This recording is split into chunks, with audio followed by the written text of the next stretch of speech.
Aquí con Ezequiel, es uno de los instructores de Tatao. Como vemos, está haciendo un dibujo. ¿Qué más, Ezequiel? ¿Cómo estás? Bien, ¿y tú?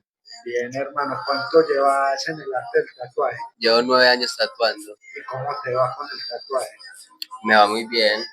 ¿Cuáles son las recomendaciones para uno ser un buen tatuador? Tener mucha disciplina, constancia obviamente, tener mucha visión a la hora de plasmar su diseño y nunca rendirse. Todos los días dibujas. Todos los días El dibujo que estoy haciendo.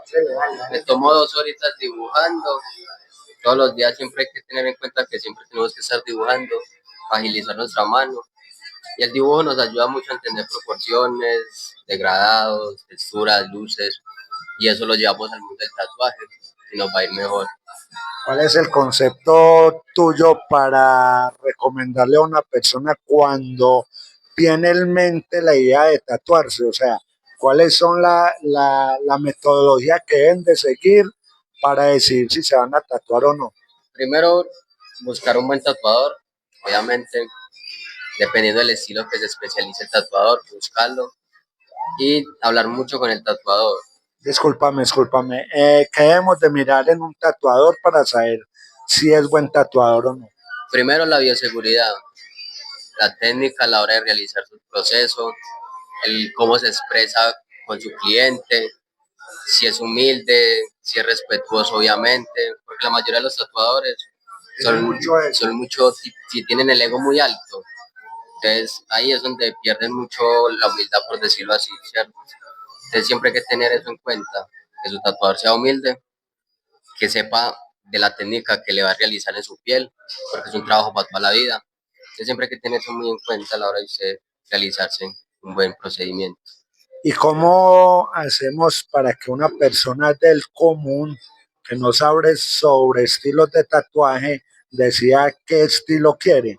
Porque por moda la mayoría de gente quiere hacerse letras, fechitas, o sea, es una moda y el tatuaje no es una moda, es algo permanente. ¿Cuál es el consejo? ¿Cómo hacemos para que el usuario encuentre su estilo o desista de una idea errónea? Pues en mi caso como tal, cuando yo recomiendo los estilos que yo manejo, yo siempre trato de socializarme con el cliente, ver la vida que él tiene, como que me cuente un poquito de por qué quiere ese diseño, qué relación tiene con ese diseño a la hora de plasmárselo. No se lo cojo así como él me lo mande y se lo hago tal cual, no. Siempre me gusta ponerle mi toque, lo que yo hago, a lo que me dedico, que es el realismo como tal. Entonces siempre le cambio cosas, que el cliente se haya a gusto y yo como artista quede a gusto de que el cliente se hizo algo que a mí me gusta, obviamente. Siempre hay que tener eso en cuenta. Y cuando te toca un cliente difícil, hermético, cerrado, que no acepta tus sugerencias, ¿cómo es el procedimiento que sigue? Pues yo siempre trato de tener la calma en ese sentido y buscar la manera de que mi cliente se acomode a mí, porque es maluco uno como artista trabajar con algo que no se siente uno cómodo, porque eso es un portafolio que uno va a mandar a las personas. Entonces, si usted le hace algo a un artista que no se siente cómodo, entonces va a ser un portafolio mal.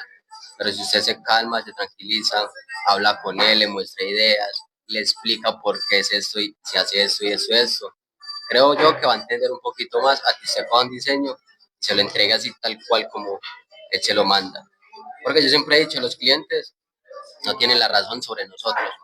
Nosotros somos los artistas, los que opinamos si le pega al cuerpo, si le da a la anatomía, también teniendo en cuenta la anatomía, para poder tener un buen diseño a la hora de realizarlo.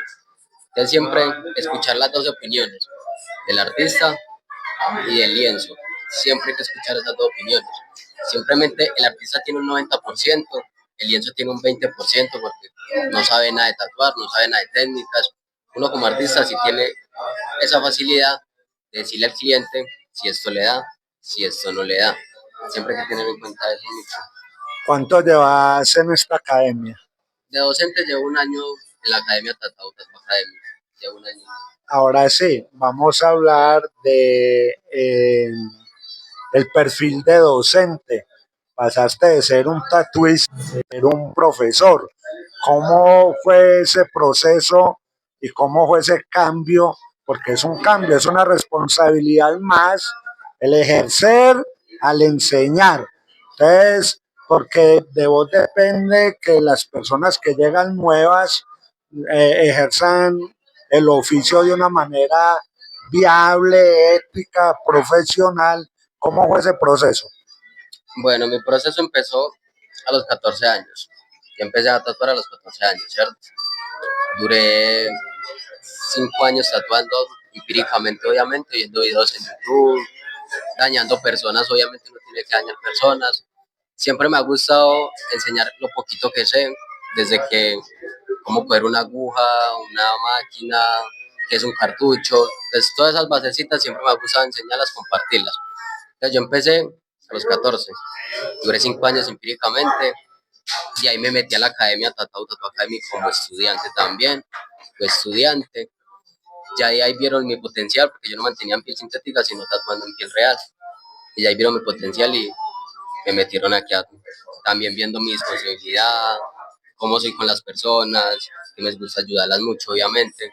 Y vieron mi avance y aquí me metieron y llevo ya un año zampado aquí en la academia.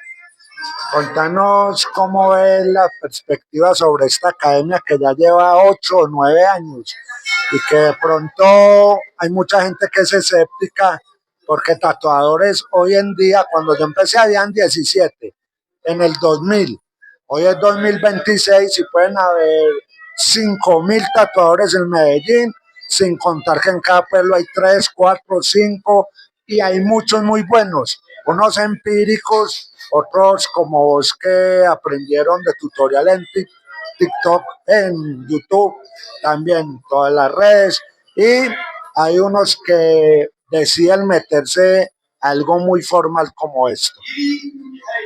Pues, como yo la academia yo la conocí en muy mal estado. Literalmente estaba, no había como un manejo de control de, digamos, módulo como tal. Los estudiantes hacían lo que quisieran. Cuando yo llegué aquí, yo siempre he sido muy estricto, porque yo siempre he dicho, si uno no es estricto con las cosas, uno no llega a nada. Si usted, digamos, está dibujando y lo deja de hacer por un año o 2 años o 3 meses, por decirlo así, usted no consigue nada. Pero si uno se enfoca todos los días en mejorar cositas, como hemos hecho aquí en la academia, que todos los días tratamos de mejorar cositas,